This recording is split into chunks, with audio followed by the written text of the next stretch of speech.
Hi guys, today's video is about the fight between a lot of people on King's side and a lot of people on Arthur's side. If you like the video, consider subscribing to the channel and giving it a like. The percentage of subscribers watching the videos here is pretty low, so it'd be pretty nice, and let's get started. It all takes place in the Fairy King Forest, where Nasciens is living and trying to revive Percival, Arthur's guys invading there. But they are not dumb. They know they have a clear disadvantage in a fight against two of the 7 deadly sins and some other powerful fairies. So, they start by intercepting Myrtle, one of King and Diane's sons. He has some issues about not being a fairy, and he's really insecure about that. Arthur's servants try to get him to their side, but he doesn't fall for it. That's when Sixtus gets on the scene. He reads the enemy's mind and instantly notices their intentions. They were looking for the drug of yore, a potent elixir derived from the nectar of the Eris flowers. It's known for its ability to cure any illness or curse, and even revive bodies or souls on the verge of death. Additionally, it only blossoms atop the sacred tree once every millennium, and they were up to no good with it. Upon Sixtus's arrival, this RPG enemy guy doesn't understand why his incense isn't affecting Sixtus, because it should affect fairies.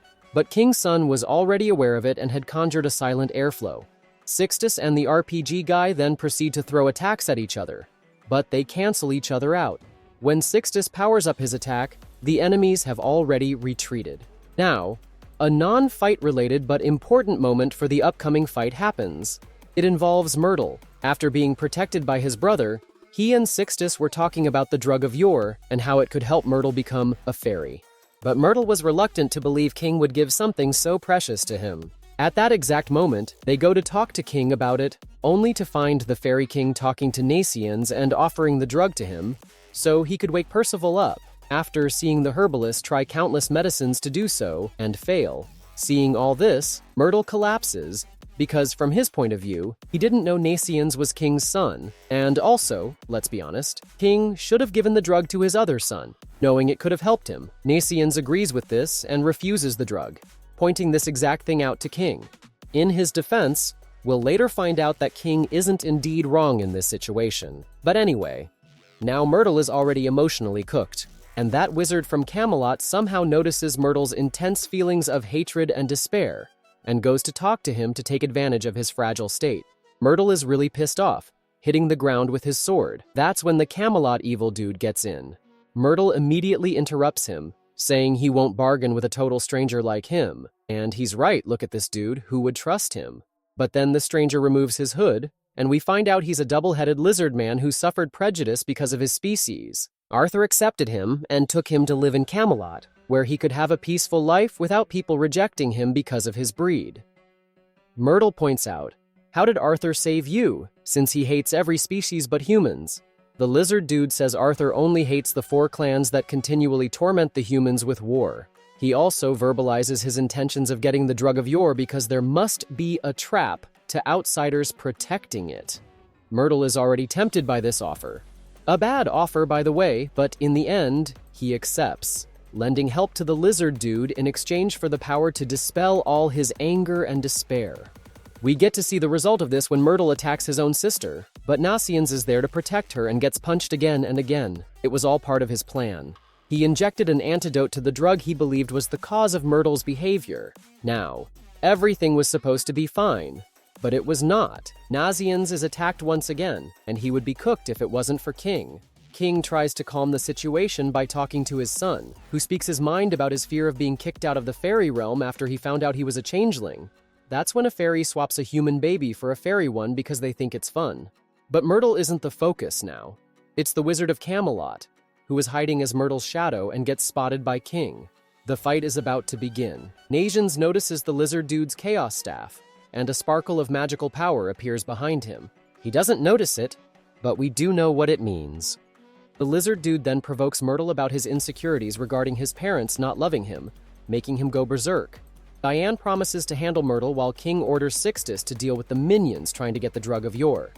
This is because, to obtain it, they'd need King's voice as a password for authorization. King locks up Nasciens and Tiori using the 8th form of his spirit spear to heal and protect them, and then goes on the offensive. However, we cut to Diane and her children trying to control Myrtle.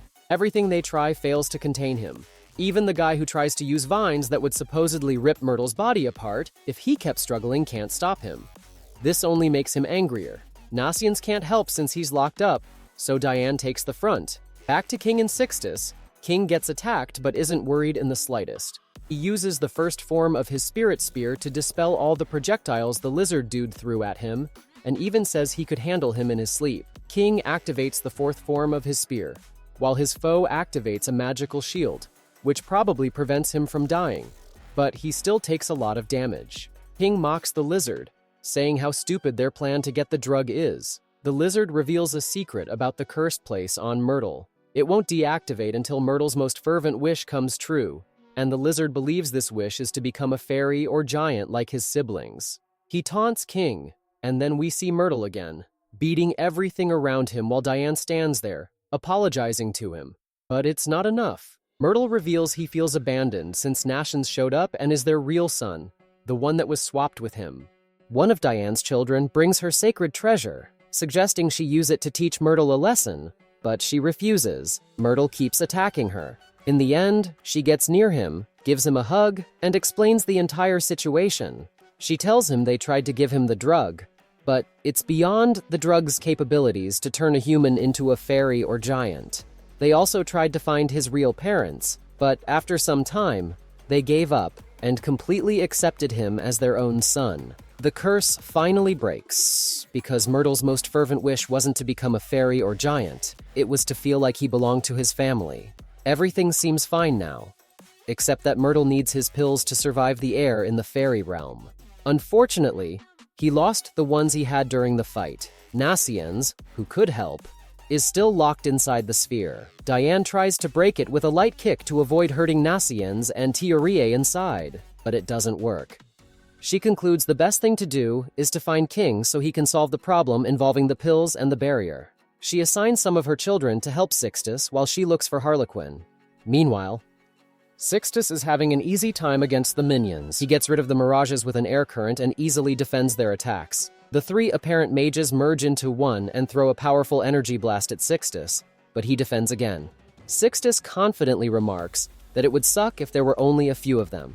Suddenly, they multiply. Another mysterious figure appears and conjures a perfect cube that traps Sixtus. If that weren't enough, the knight also uses her magic, called Four Bouncing Elements, to create a sphere of condensed essences of fire, water, earth, and wind. It bounces off any surface and goes on a loop, continuously hitting Sixtus inside the cube. Sixtus is completely cooked. He questions who this person is, as they've been hiding their power all along.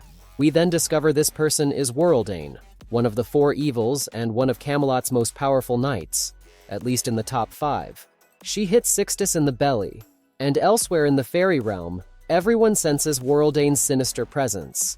The lizard dude takes advantage of King's distraction, caused by sensing Sixtus's powers dissipating, to attack Harlequin, but King easily cuts him in half. That was part of the lizard dude's plan, though. Using his blood, he places a curse on King. Good planning from Camelot's knights, as everyone heavily underestimated them. King reverts to his 7 deadly sins design and looks exactly like Sixtus. Not only that, but his magical power is sealed. Worreldane, now standing over Sixtus, tries to force him to reveal the location of the drug of yore. However, Sixtus remains determined not to speak. She uses her power to somehow force Sixtus to say the password, but it doesn't work. She quickly realizes that only King's genuine voice can activate it. She then uses her powers to read Sixtus's memories, seeing the conversation between Nasciens and King. From this, she learns King was recently with the drug of yore and rewinds the memory playback to hear King recite the password. Now armed with the password, she has the elixir. But as she prepares to leave, she's struck by a golem, created by one of King and Diane's children. The vines dude tries to trap her, but she then uses these vines to strike him. Another child attempts to attack, but Worreldane deals with them just as easily. By now, everyone confronting her has been defeated. Diane and King are approaching the scene. Diane throws Harlequin ahead, and he launches a powerful attack at Worreldane. However, she uses her ability, Bend Room, to redirect the attack at King and Diane's children. Nasciens, now controlling the spirit spear remotely, redirects the attack away from everyone and back at Worreldane. She narrowly dodges, but King immediately follows up with a relentless series of spear strikes, controlling its movements to ensure she has no way to evade. Worreldane counters by creating a perfect cube, which she believes will contain King in his cursed and weakened state. Despite his condition, King breaks through the cube by sheer persistence and lands a devastating hit on Worreldane. Everyone thinks the battle is over, but as King approaches to retrieve the elixir, Worreldane reveals she's still alive. She gathers a massive amount of magical energy in her hands and launches it at King. Just as the attack is about to connect, Nasciens uses a venom he previously obtained in his battle with Megalande to interfere with Worreldane's senses. This provides King an opening to regain his footing. He prepares for a finishing blow, and with Nasciens' help, they deliver the second finishing blow on Worreldane. Everyone chills again more than the last time, but Nasciens is suddenly hit by energy blasts shot by the very undead Worreldane, seemingly killing him for good. Diane attempts to retaliate but is defeated with a single laser blast. One by one, everyone is taken out, including King.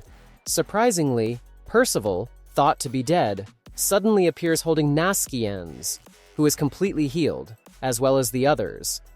Percival reveals his identity, a bold move given that he was reported dead, but Worreldane believes him because everyone she fatally injured is now miraculously healed.